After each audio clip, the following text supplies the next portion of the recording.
Mixed by Manish Ganguly Gam.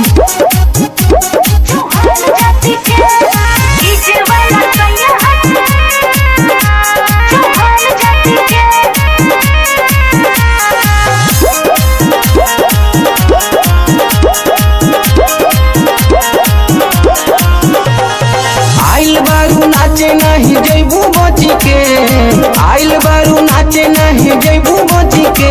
हमर DJ वाला सैया है चौहान जाति के, डीजे वाला सैया है चौहान जाति के। घेरा बोला बेटा छेद कर दी तोरा छाती के, बोला बेटा छेद कर दी तोरा छाती के।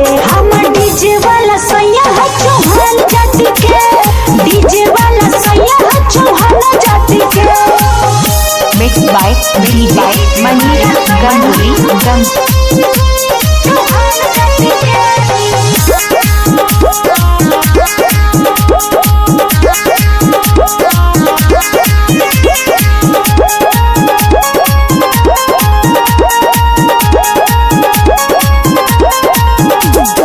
कौन ह तो डीजे वाला करे ले बड़ाई, लेबे थे 50 की 500 धराई।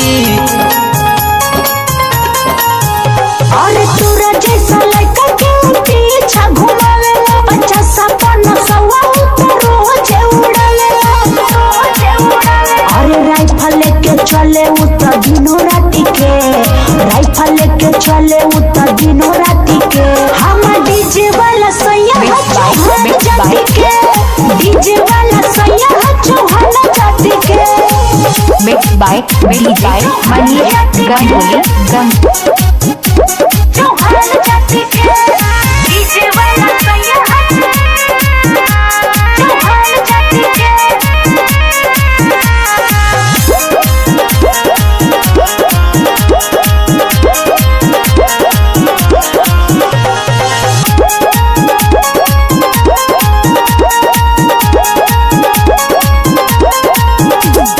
मधु अभिषेक के तू कम मत जाना, एक बेरी गोरी तू बयाना हमर थामा। अरे बढ़ी चढ़ के बोला जानी चली जाई बचान से, मरवा दे हम गोली हरि शंकर चौहान से। अरे मार के खराब ऊ कदी लाठी से, मार के खराब ऊ कदी लाठी से।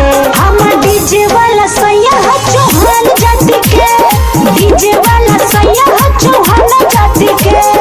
Mixed by Manish Ganguly Gam.